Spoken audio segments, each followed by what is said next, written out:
Welcome to the Direct Farm Podcast, the weekly listen for farm selling direct. We'll talk about the 4 levers for farm success, which are quality, brand, price, and convenience.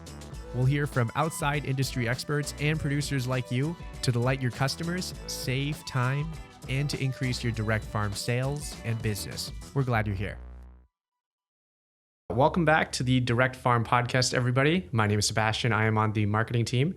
And today we have a guest from the sales team. We have Richard here. Could you kind of introduce yourself, Richard, for everybody on the podcast listening? Yeah, absolutely. So as Sebastian said, my name is Richard. I've been with Barnadore since October, so really only a handful of months. It's my first sales job, but having a blast. Yeah. Well, what drew you here to Barnadore? What made you apply? Great question. Actually, one of my friends was working for Barnadore. And before I was even interested in applying, before I was even looking for another job, all they could do was rant and rave about Barnadore. But it wasn't so much about kind of what they did, but it was why they did it. And so about 6 months before I applied, I got several earfuls from this incredible startup in Seattle, doing this great mission of empowering farmers, getting kind of local food into the hands of customers who are looking for it in a super easy way, and really turning the whole food system upside down. And that planted some seeds in my mind. I didn't even realize it. And so 6 months later, I started looking for a job, and my wife was friends with this person at Barnadore. She encouraged that I apply, and believe it or not, now I work for her.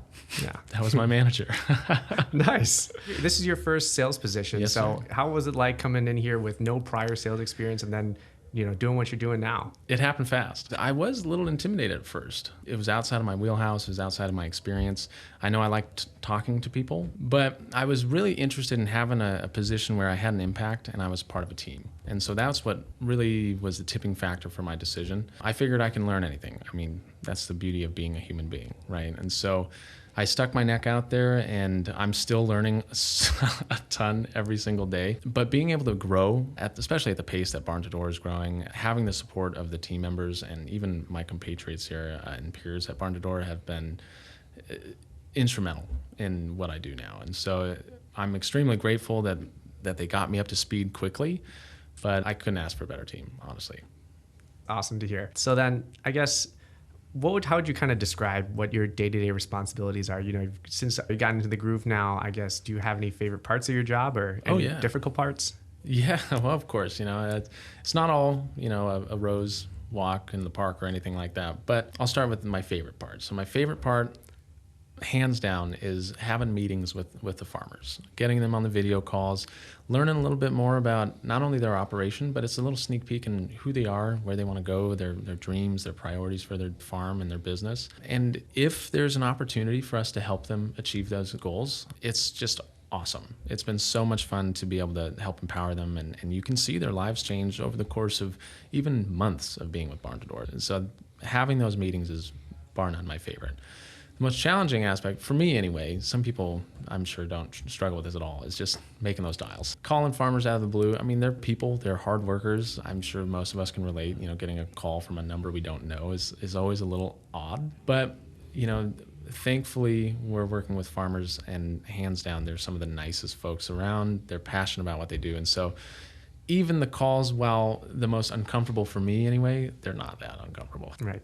What are the main differences you think that working at Barnadore is like versus any other place you've worked at before? Yeah, immediately it's the culture and it's the pace at which we move. So, before I was working at Barnadore, immediately before anyway, I was working at a huge Fortune 500 company here in Washington State. And because it was so large and kind of bloated, if you will, it moved very, very slowly. And we quite literally felt like cogs in this huge machine. And so right away, the climate in Barnadore is very fast-paced, and it's exciting. You feel like you have a role and an impact. You're working on small teams. You're working to all achieve the same goal. There's a high degree of communication, and every role is really significant. And that's very different than what I felt in my previous job. Now, in terms of culture, my previous job being that larger company, of course, they had a much more kind of outdated cultural experience. It was very much suits and, thankfully no ties, but it was very old school feeling. And being a part of this fun startup, everyone's passionate about what they're doing. And so being around a bunch of people that are ignited with their passions, their excitement, even the management here, the board meetings we have every Thursday are so much fun. And the first one I went to, my jaw dropped because it was so much different than the staff meetings I was used to going to. Yeah. Wow. I think when you're moving so fast, you definitely have to kind of maintain that culture because you're exposed to so many changes while you're growing. And Barnadore has done really a good job at, maintaining that culture. And it really sticks with everybody here. For any potential candidates out there that are, interested or looking to apply at Barnadore, maybe a future team member of yours, what would you have to say to them? Oh man. Yeah, I can only really speak on the sales side of things, of course. And so to any, potential future teammates, if you're passionate about helping people and, you want to make a change, not only in the teams you're working with, but eventually the world, like I have no doubt that our reach and the mission will take us there. Come on board.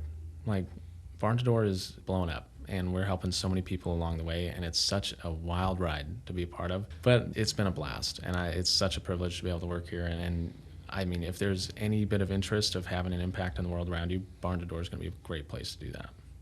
And I do have just the last question here. Can you share a memorable experience helping a farm sell online, or being successful with a farmer recently? Yeah, I'll withhold any specific farm names, but. So at the state that I work in, it's been a lot of fun building those relationships, and then especially, having that initial conversation with farms and kind of hearing it click, like, wait, there's options out there, right? Like, what else can we do? We need to grow our farm. Like, we're in need of help for service, but we're not sure what our options are. And so having that first contact with them, having that first discussion, kind of watching their eyes light up on those meetings, like, holy smokes, like, this can all do all of these things. Like the Barnadore platform can help us, and they'll be with us every step of the way, and then of course, well, how much does it cost, right? Of course, we're not the most expensive, but we're also not the cheapest. When they saw how much they were going to save by going with Barnadore rather than certain web developers and other major programs out there, they just lost it. They were so excited. And then, once they got signed up, it was fun kind of following them through the process. And then, of course, there's always communication between the teams, and so I was notified when their website went live. Very exciting for them. And then later when their first orders started coming in, and to be able to see their success, and even hear other farmers in Missouri who know this farm talk about, oh, well, they're using you guys, they're seeing these success, they now have all these programs. That to me makes it a lot more real, because all these other farmers are seeing the success themselves on a more operational side rather than the business side. And so I'm excited to continue to watch them grow, continue to watch them, build their business and serve the people in their communities. Awesome. Well, thank you so much, Richard, for sharing and coming on to the podcast today. Happy to do it. Thank you for listening to this episode of the Direct Farm Podcast. You can subscribe anywhere you listen to podcasts to automatically download new episodes. For more free resources that you can read, watch, and listen to, visit barntadore.com/resources. Thank you again for tuning in, and we'll see you again next week.